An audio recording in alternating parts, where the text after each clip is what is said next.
So, okay, so those four ways of talking about things. Clearly, number three is the one where we have to really start drilling. The outcomes themselves. The actions, the outcomes, the conclusive events, any number of things. I'm going to describe a game which was made public at RPGNet some years ago and was touted as, indie style and is still a point of reference. In this game, in some kind of conflict, contest, or confrontation, you have a pool of dice and you roll a die or dice based on traits you're using, and you get a number of successes, and for each success you get to describe something about it. And you're expected pretty much to describe awesomeness. I spin around in my whirlwind kick, or, I deliver my glowy punch, or, the spirits of my ancestors give a mighty battle shout behind me, or whatever it may be. And you just keep doing that until the contest is over. I think until someone runs out of dice, or maybe until enough successes. You finally count up all the successes when you're done, or something like that. I can't remember the precise resolution. I consider this to be failed design. It is only... How am I going to put it? You are coloring it up like the Gunch, but not voluntarily. Right. And you're not working with an outcome yet. You're working with descriptions of moments up until the outcome. Right. And you also aren't really generating anything. I mean, you could say all the same descriptions, but in a different order. With the very same dice rolls as you go along. Right. So it really is empty noise. And everybody's supposed to just think it's so awesome to imagine this that that's everything. That's what it's for. As I say, I don't regard it very highly. The name of the game is Wushu. Yeah. And for some reason got associated with designs that you and I are familiar with, and I don't see why, because Wushu really isn't anything to get excited about. I consider it not particularly effective or interesting or fun play. You have a couple of other interesting, very old games. I don't know if you're familiar with combat in Tunnels and Trolls. In Tunnels and Trolls, all of us have our attack dice, which are based on the weapons that we are carrying. And you roll your attack dice, and you usually have adds based on your attributes, like plus 20 or plus 5 or something. And so everybody rolls their dice and puts in their adds, and you get a group total.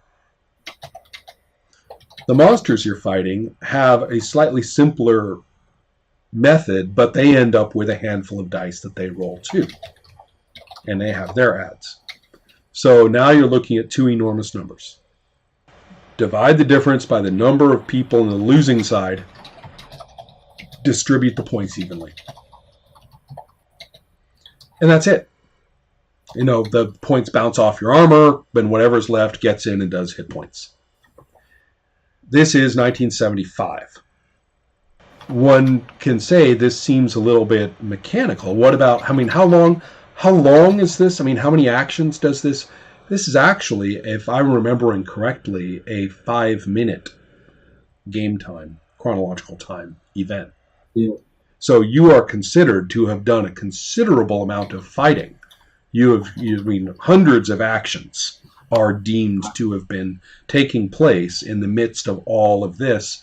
And you just hand wave the fact that everybody took the exact same amount of damage on your side. Who cares? It's fair, and that's good enough for us. And you don't have much to say about formation or skirmishy tactics, because figure during all that time, everybody ran around anyway. So you don't need to like move characters around. And you keep going. And so the monster value is reduced by the decrease in points, actually reduces the monster value, so they have less dice to roll. Or if you guys took hits, you got less hit points, and there's a variety of things that bring down your damage totals too. So the idea is that it's a war of attrition, and who's ever got the edge is going to drive the other one to zero first, and it can go on quite a long time. Then you can liven it up, and this is why I'm going into all this detail.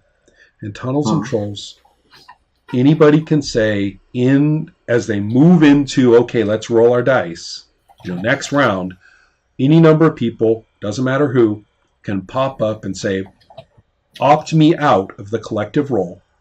Not going to do the collective roll. Instead, I'm going to take this specific action. And the assumption is that you would have taken this specific action at the optimum moment sometime during the round. Mm-hmm. You may be amused to know what the name of the mechanic is, which is saving roll or saving throw. It's an attribute. It's an attribute roll. It's the first attribute. These are the first attribute rolls in role playing. Was in this game. And so, yeah, you're rolling your strength, you're rolling your dexterity, you're rolling your luck or whatever, rolling your charm. And the important thing is that it's based on your action. You say what you're doing, and obviously that's going to be a luck roll. Obviously that's going to be a dexterity roll or what have you. And you get experience points based on the level of success you get. So you're going to get personal experience points from doing this anyway, more than you otherwise would get. And you also can really name some pretty remarkable things. The examples they give are very drastic. Hamstringing the giant.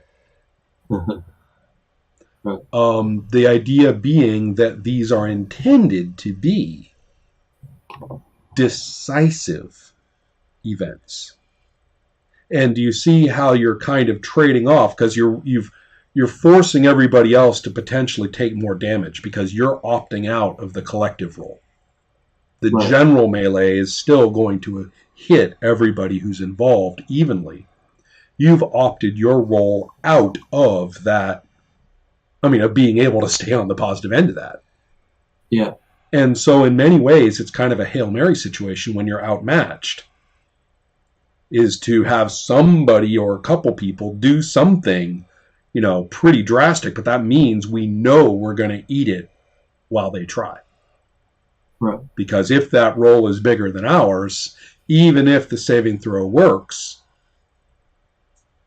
we're gonna eat the difference no matter what.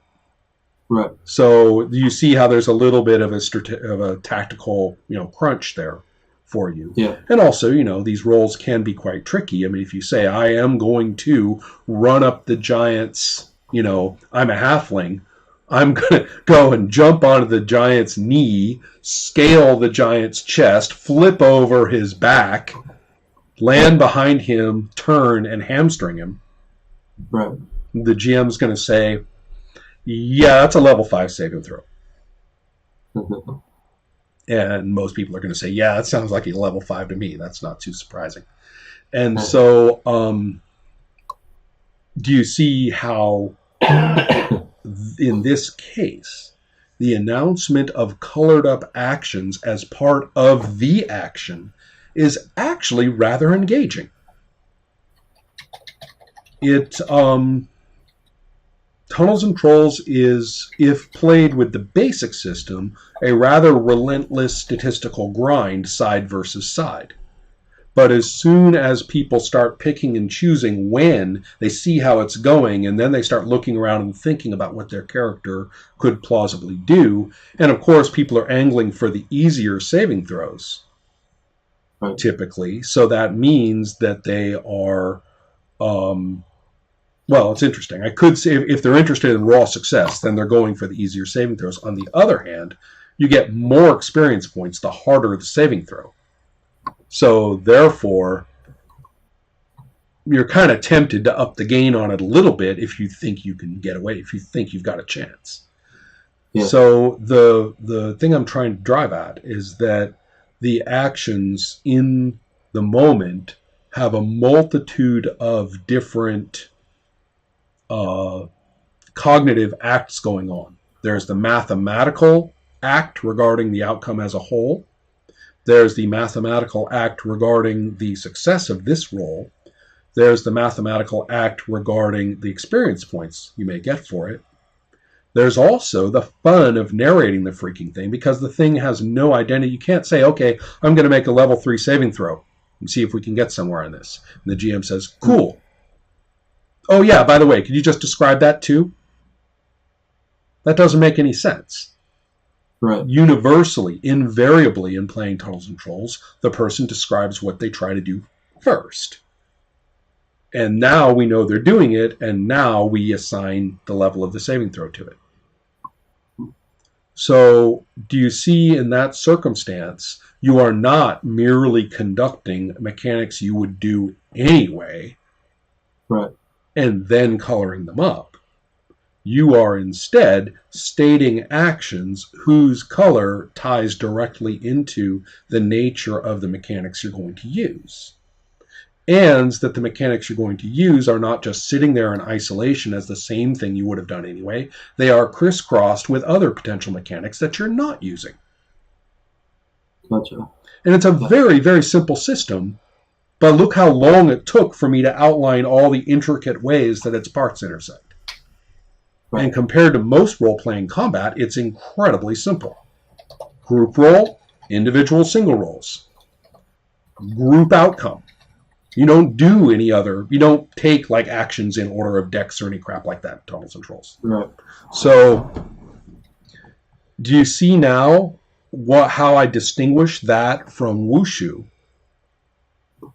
Even though you're both basically just comparing two dice pools. Right. And each one purports to maximize the colorful description of what's going on. But I would claim that in Wushu we are talking about pro forma, empty, and ultimately irrelevant narration. Whereas in Tunnels and Trolls we're talking about some of the funnest fights I can remember. Really want to tell you about the vampire who had the beautiful table set up with all the silverware and ewers and porcelain plates and everything, and his ruffled shirt and the whole, where they were trapped by a vampire larper basically, and the horrifying little hobbit character, one of the nastiest characters ever played by a human in history of role-playing, left his grubby little footprints all across the white tablecloth. And anyways, as it happened, at one point during the fight, the vampire got his hands on one of the dwarf characters and used that character as the weapon against the other player characters. Right. And in the meantime, all the various characters were scrambling to do individualized actions because they could not get ahead of this vampire in terms of the heinous damage that he was inflicting on the pack of them, maddened by the footprints on the tablecloth, I might add. So you see, it doesn't take much mechanics, but you're placing the narration in the right place in the mechanics. The announcement and the narration in the right place in the mechanics, so that when you do outcome narrations, that's the outcome narration is when I said, and the reason he's able to do all that damage is because he picked up Dory by the ankles and swung her around and battered the crap out of the rest of you. And all the players are like, oh my God, of course, and stuff like that. So you see kind of what I'm driving at is not just the comedy, though. It is the vividness and the way that people do not have to be prompted to describe what they're doing. Right. That doesn't turn into an issue at all. So far so good on this concept of these. Yeah. So, could you reiterate? Because I'm getting a sense that you're saying that narration needs to be motivated and put in the right place? Is there a way you could like reiterate? Well, yes. I mean, I think I can try to. I'm not sure I can boil it into a bumper sticker. Sure. I can say that if the narrations in question don't do something to the mechanics, then only having coloring up the mechanics you were going to do anyway isn't enough and will rapidly become limping and dull. Whereas also you have these other issues, is that narrations of outcomes have a way of being spontaneous and widely appreciated and have a lot to do with that back and forth engagement that we value so heavily in any activity of this kind. If you're going into it with outcomes where you took some kind of risk of this versus that, you did this instead of doing that, and then people have a way of narrating those outcomes in fashions that are very, very relevant to the fiction and very enjoyable at the personal level too. So therefore, forcing narration of outcomes is contraindicated. That's like that at least observationally, to have a rule that says, oh, and after every roll, make sure you describe it colorfully. Right. Oh, it's agony. Whereas if you have interesting outcomes that are based on how you narrated what happened, even if the narration in question, or announcement, I should say, the announcement in question is already there, like even the term backstab. I backstab. Or if you make it up in your own words. Now, the game doesn't provide a cool name, but you do. You describe it well. I'm going to get over there and I'm going to do this. And the point being that you have in the mechanics alternatives. If they did this, mechanically speaking, they didn't do that. That can be thousands of different things. Yeah. It could be one of those games where you're trading off offense versus defense in a zero-sum game. It could be like in Tunnels and Trolls, you're opting out of the collective role, which is basically keeping you all alive. Right. In order to strike in some distinctive offensive fashion or alternate fashion about something.